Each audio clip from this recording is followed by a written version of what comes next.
Welcome back to Twin Football. It is Thursday, October 3rd, and we are entering into the last weekend of the Premier League before the last international break of the year, week 7, and we got Jacob here with us.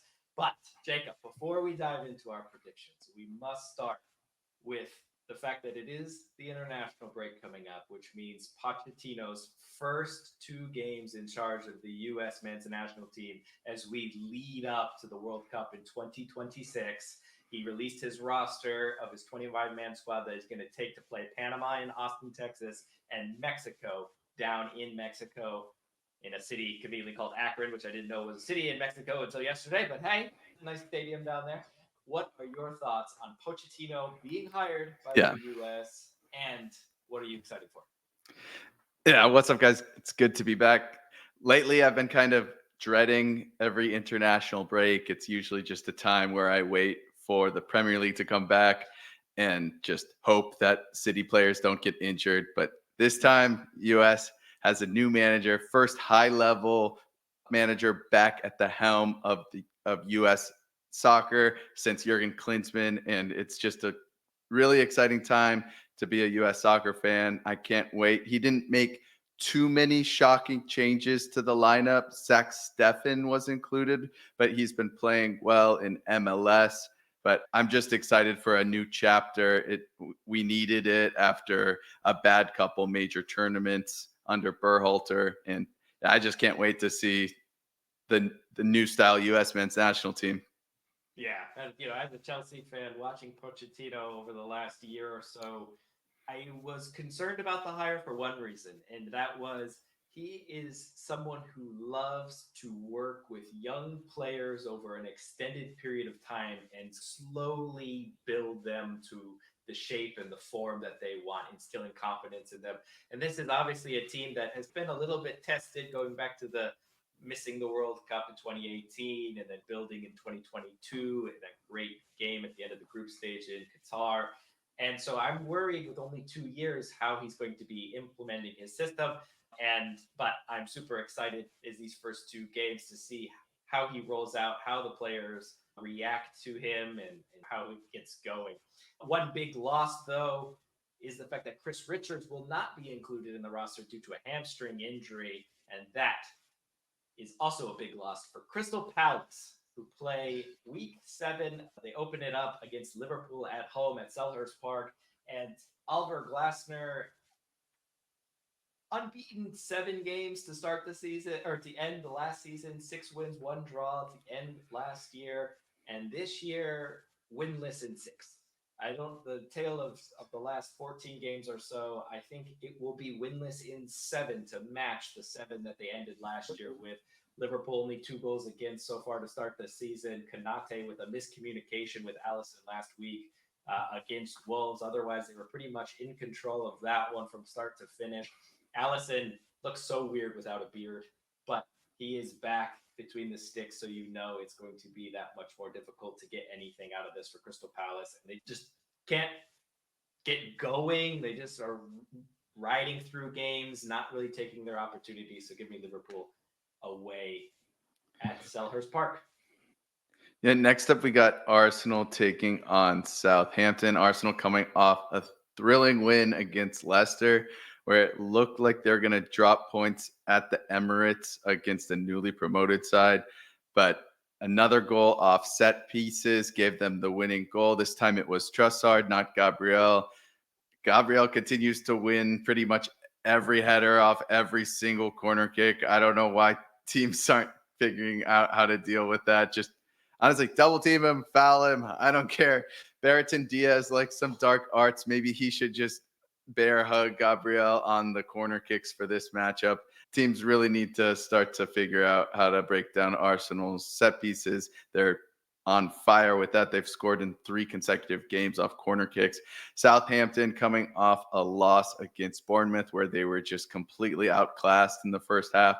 They got into some trouble trying to play out from the back. We've talked about how newly promoted teams should maybe try to change. I know it's hard to just change your playing style when in the championship it worked for you and that's how you got promoted. You want to stick with that. But sometimes you just got to have a low block and sit back and just try to scrap together some points and not try to build up from the back. I've got nothing but Arsenal here. Southampton are not doing well right now. Yeah, Wolves also not doing very well as they sit bottom of the Premier League. 16 goals against the worst defense in the Premier League through 6 games. They've played some of the best teams in the league. Obviously, that thrashing from Chelsea a couple weeks ago, the case in point there. But they have scored in their last 5 games, at least one goal in their last five. I don't know when the last time we said that about a Wolves team. It's always been, can they score and your defense is going to be solid? And this year it seems to be the complete reverse. They're getting a goal, but they're also allowing 3, 4, 5 in every single game. Brentford, 3 consecutive games of a goal within the first 40 seconds. Absolutely on fire. The only problem is they then stop playing after that. They just haven't been really consistent throughout the full 90 minutes. They too have had a weird schedule. They've played all of their away games against the top 6, basically, of the Premier League, the current top 6 against the Premier League, and all of their home games are against the bottom 6 of the Premier League. This one also, with Wolves being bottom, is another home game for them. They are unbeaten at home this year. But Lamina against Liverpool was absolutely fantastic. Being able to turn, spin McAllister, and get going running at that back four of Liverpool and carrying it through the midfield. Brentford has had a problem with this. Tottenham could have scored 3, 4, 5 in transition. At home, Brentford likes to play a back four to get more going offensively. They just haven't been able to capitalize in the last couple of games in scoring when they do go on the attack. So I actually like Wolves to possibly get something late if they're able to run Cunha, run a Lamina through the midfield there and kind of transition and counterattack. But I think Brentford will find a way to get 2 or 3 goals here just because of how poor Wolves have been at the back. Maybe a late equalizer for Wolves. Otherwise, I got a 2-1 win here for Brentford at home. Yeah, Brentford have been knocking on the door for a win. I like the pick at home. Everyone's talking about how they've scored in the first minute, but no one's talking about how they failed to win any of those games. Yeah, it's been weird. If they do it again, oh my God. And Manchester City taking on Fulham for our next matchup. Manchester City at home for this one. They're coming off a draw against Newcastle United. They looked a lot more like they did last year without Rodri. Beginning of the season without Rodri, City were faring fine, but they looked how they did last season, where we lost that game against Wolves when Rodri was suspended. Kovacic did not have a very good game, and he will honestly need to play better. I wouldn't be surprised after that game if Pep didn't start him. He wasn't that poor, but Pep wants perfection at every position. That's what he demands from this City team. In my opinion, I think Stones as CDM could fit in nicely. If you watch that Champions League final, he had a brilliant game. He's a natural center back. He will give you the defensive work, and he's awesome on the ball. He's great with his feet. I would really love to see John Stones there in that CDM role, maybe even alongside Kovacic. I could see that happening. I don't think Mateus Nunes is ready to start in a City shirt. You're talking about this one, this Champions League final, or the other one? Which one are you talking about? The one against Inter, the one that we won, where John Stones played. Pep didn't start a CDM against Chelsea, actually. So that's a completely different conversation. Foden got his first goal of the season in the UCL tie midweek. Nice little goal, bottom left corner. I think Pep needs to play him again in that number 10 role. That's what he did last year when KDB was injured. KDB still nursing that groin injury. It'll probably keep him out till after this international break. There's no reason to rush him back right now. But I think Foden does need to get more minutes. I would like to see him start even. Fulham coming off a 1-0 win against Nottingham Forest that we rightly predicted. It's the best they've played since the Clint Dempsey Deuce days. Fulham haven't lost in the last 5 Premier League matches. They've had the same amount of points in that period as Manchester City. 3 wins, 2 draws. They just have a solid core of players. Anthony Robinson, Smith Rowe, Adama Traore are all playing super well. I think it's going to be too much, though, at the Etihad. I think they get their first loss since the beginning of the season. Yeah, Phil Foden, a couple goals as well midweek. I would agree with that. I think that's going to be the key piece there.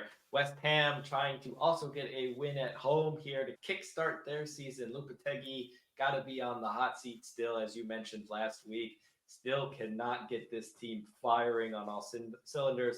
A good 1-1 draw last week against Brentford, but still not what you're expecting if you're a Hammers fan after sacking David Moyes and trying to get into this season and improve and not regress like they have been. But they do welcome Ipswich, who, yes, they have drawn their last 4 games, which is great for a promoted side, but they are still a newly promoted side. And I think West Ham is the new Stoke on a Tuesday night in a way for newly promoted sides because of the way that midfield likes to run over the last couple of years. Suchek is going to give you 90 minutes of box to box effort. And so I think if there is ever a game, even though Fulkrug will still be out, Antonio most likely will come in, Alvarez comes back from suspension. I think this is the game that West Ham will get there in the end. But having said all of that, these are two of the teams that have been leading for the least amount of time. Only 30 minutes basically for each team have they been have the lead in any game or at all throughout the whole entire season. So I think West Ham will win this, but I still think it will be close. Give me a 2-1 West Ham win at home. A 83rd minute Suchek goal, the winner there. Some spins in a circle after that one. I love that celebration. Yeah, Delap coming off that brace. I could see him getting another one here, but I like West Ham at home. Next up, we got Leicester City taking on Bournemouth. Leicester City playing at home at the King Power. They'll feel like they have to get some kind of points here at home against a bottom of the table team. Bournemouth, however, coming off a dominating performance, probably their best half of the season was that first half against Southampton. Evan Nielsen getting a solid goal. I believe in him. I know Adam doesn't. I think he has done well to get some chances. I think he's been a little bit unlucky, and he finally got his goal that'll do wonders for his confidence. Semenyo, no one can argue, has been absolutely amazing. He reminds me of what Neto was doing last year for Wolves, could be even better. He drew the foul for the first goal. He created the second one with brilliant work down the wing and a nice cutback square ball, and he scored the third goal. All 3 goals in the first half was pretty much up to him. He's been amazing. I really like what Bournemouth are doing right now. I could see this one as a draw, as Leicester City will feel, like I said, like they need to get some kind of result here. But I think Bournemouth is looking just a little bit better, and I'm going to give them the win here. Yeah. So, just like to Evanilson last week, talking about Everton, Ashley Young, I did applaud him for his assist 2 weeks ago. I then proceeded to say how he's going to keep giving up penalties like we've seen in the past, and something about why is he playing, something about why is he playing at right back, all of this stuff, right? So I apologize to Evanilson. I'm sorry. That was a good goal. I'm glad he was able to get that. And Ashley Young, I will never, ever apologize to, because why is he playing right back? I don't understand it. Another assist. I get it. Another assist. And Dwight McNeil, absolutely fantastic. Bravo. But Ashley Young is going to cost points. He just is. Anthony Gordon going on that left-hand side against Everton there at Goodison this week, I think will be a problem if they can actually feed the ball down that left-hand side with no Isak. He's been dealing with an injury, wasn't included in Sweden's roster, so we know that he most likely will be missing this game and get some good rest. Callum Wilson also out. Like you mentioned, Newcastle, not much threat against Manchester City there at St. James's Park. Now they have to go on the road to Goodison. Branthwaite came back last week. Coincidence that they don't give away a lead when they have one of the best center backs in the Premier League coming back into the starting lineup. I know Sean Dyche must be ecstatic that he is back 2 games before the international break. Get him up to speed, 2 weeks off. I think Everton will be firing more at the opposite end of this international break, especially with Dwight McNeil's performances over the last couple of weeks. So I actually like a Everton win here at Goodison, but Ashley Young is still a problem for me. Definitely going to draw penalties, but give me an Everton win. Yeah, Anthony Gordon is going to blow past Ashley Young in this game and score against his old club. But other than that, I think, yeah, Dwight McNeil has been one of the best players in the league, especially last game. He's 24 years old right now. I can't wait to watch more of him. Aston Villa taking on Manchester United. Aston Villa is at home coming off a draw against Ipswich Town. They're leading at halftime 2-1, and they just got complacent. I think they didn't really respect the Ipswich team. They could have honestly conceded more than 2 if it wasn't for Emi Martinez, who's had a great run of form. If you watch that Bayern Munich game, he was absolutely unplayable. I gotta pause you there because I am so sick of watching people commentate on top corner saves and saying that goalkeepers who miss it should go with the side hand that they're diving with. Watch his save top corner against Elise. Opposite arm. Yeah. Opposite hand. The only way to get there. Saves it top corner. Makes it look easy. Masterpiece. Yeah, amazing result for Aston Villa. They beat Bayern Munich 1-0. What is this reality? John Duran, the super sub of the Premier League, turns into super sub of the Champions League, and scoring another winner. He took advantage of that Manuel Neuer mistake. He said in an interview afterwards that he didn't even realize that Neuer was off his line. He just couldn't see over Upamecano, so he just put his foot through it, and it was a brilliant strike. It was such a perfect shot. I almost don't believe him that he didn't see Neuer come off his line. But amazing goal, not quite as good as his winner against Everton, but right up there. He scores nothing but bangers. McGinn is still dealing with a hamstring injury. Luckily, Leon Bailey is filling in that role nicely for him. He's a little bit less solid defensively, you could say, than McGinn, but you could argue that he's just as good on the attack, if not a little bit better at taking players on. Manchester United coming off a tough loss against Tottenham.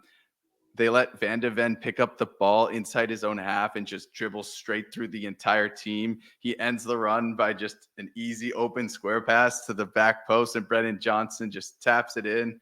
I can't even believe that defending was that bad. It was just abysmal. Who's going to get sacked first, Lopetegui or Erik ten Hag? Good question. Erik ten Hag's in the hot seat. I think he is getting a little too much criticism. I know they were playing badly, but the red card just ruined the game. We'll talk about that in a second here. Lopetegui, I see him. If he doesn't get a result soon I know they just fired their other manager, but in my opinion, he's doing worse with the squad he has than Ten Hag. I think Ten Hag just doesn't have the squad to perform right now. They don't have any kind of CDM. Ten Hag, though, he's the hot topic right now. We'll see if he can. He's held on to the job longer than most as of late. Anyway, that red card. Bruno Fernandes got a horrible red card. How the heck does VAR not reverse that? It looks like a dangerous challenge from certain angles, but his studs don't make any contact. Madison does a good bit of acting. It's never a red card for me. United won an appeal, and Bruno will be allowed to play this weekend, luckily. This sets an interesting precedent for the potential to appeal game suspensions. Some people might say, like, why would you start this precedent now? My question to that is, why not now? They clearly got that foul wrong.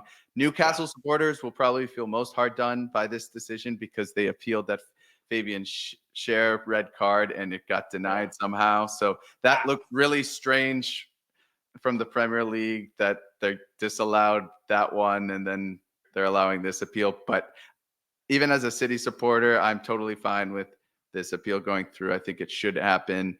United was already punished hugely by playing an entire second half plus some with only 10 men against a good Tottenham side.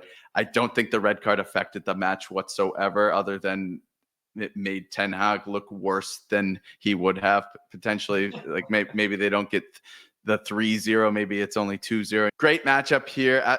United was lucky enough around Christmas time last year to get a stunning result against Villa. I don't see it happening here. Villa is so strong at home. I got Aston Villa in this one. Yeah, it'll be interesting to see because this is the last international break of the calendar year. So this would be a good time to make a managerial change if you really want to. Would be right after this game, and so if United and West Ham both don't get results here, the pressure will be on the board to see if they do anything over the next 2 weeks. But I agree with you. The best time to plant a tree was 20 years ago. The second best time is Exactly. today, and that is why they needed to appeal that. They needed, and Bruno got sent off for another questionable double yellow today in their game 3-3 draw with Porto. So the guy just keeps getting unlucky cards, it seems like, but He's not so he'll get happy right over now. it. Definitely not. You know who is extremely happy right now? Probably a little cold too. Got freezing out there. Cold Cole Palmer, first Premier League player in Premier League history to get 4 goals in the first half of a game. Is he unplayable right now? Is he at that level where he is just unplayable? He's in the form of his life right now. That free kick, holy crap. What a shot. Yeah, the only thing better than that free kick was his post-game press conference where he said he doesn't practice free kicks at practice. What a better response! You can get a better response. Nottingham Forest comes I don't believe in. that, but go on. Yeah, Nottingham Forest comes in with Gibbs White returning after missing last Huge. week, which is definitely a huge plus for him. He's definitely our Nottingham Forest player of the season so far to start the year. I just don't think it's going to be enough with the form that Chelsea is in. They're able to rotate all 11 players for the Conference League today against Genk and won pretty comfortable. Nkunku back on the score sheet there. So give me Chelsea here at home in a nice run of home fixtures and wins to take Chelsea to the top 4 of the Premier League table before the international break. Chelsea, all 3 points. Yep, could be the hottest team in the Premier League right now. Next up, we got Brighton taking on Tottenham in another amazing matchup to round off the weekend. Brighton coming off a super tough loss against Chelsea. First half might have been the most entertaining half of football that I've watched this season. It was entertaining. Usually matches are entertaining when the defense is poor, and the defense was certainly poor in that one. It was pretty much a contest of which team could give the ball away in their own half the most, and Brighton won that contest. Brighton did take advantage of some Chelsea mistakes, especially from Sanchez. Sanchez had a lot of great saves, but he had a couple just horrible mistakes, and Brighton took advantage. Obviously, Chelsea came out on top and exploited Brighton for their defensive woes a lot more. We called that a few weeks ago that we couldn't believe Brighton only had 2 goals against after so many games. Brighton played with a very high line against Chelsea, who like to hold the ball. You can see what they were doing, but it seemed a little dangerous at times. That high line reminded me of the Tottenham-Chelsea game last year where Postecoglou played the super high line when they were down to 9 players, and it just looked like it could break down at any second. But that's just the nature of a high line. When it works, it looks brilliant, and when it doesn't work, it just looks very, very poor. Tottenham coming off a big win against Manchester United. Obviously, they're helped by that 42nd minute red card. But again, they were the better team the whole game. It wouldn't have changed the result. Shame on James Madison for that acting job. He fooled the ref. I think if he doesn't do that, it definitely isn't a red card.